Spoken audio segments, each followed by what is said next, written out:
મેલેડીમાં આવીને રાજા વિક્રમને જોઈ માતાજી ખડખડાટ હસીને બોલ્યા, હે રાજા વિક્રમ, લાવ મારો ભોગ લાવ.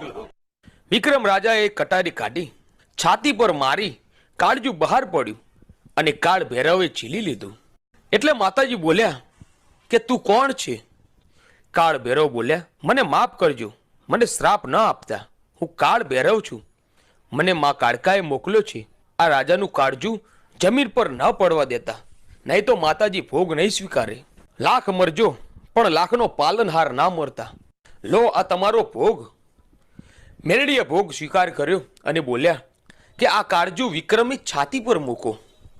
કાળ ભૈરવે એ કાળજું પાછું મૂક્યું અને તરત જ રાજા સજીવન થઈ બેઠા થયા. રાજા મેલડીના પગમાં પડી ગયા અને બોલ્યા, માં તમે મારા. આ વિડીયોનો બીજો ભાગ જોવો તો તમને મારી ચેનલની અંદર જોવા મળી જાય.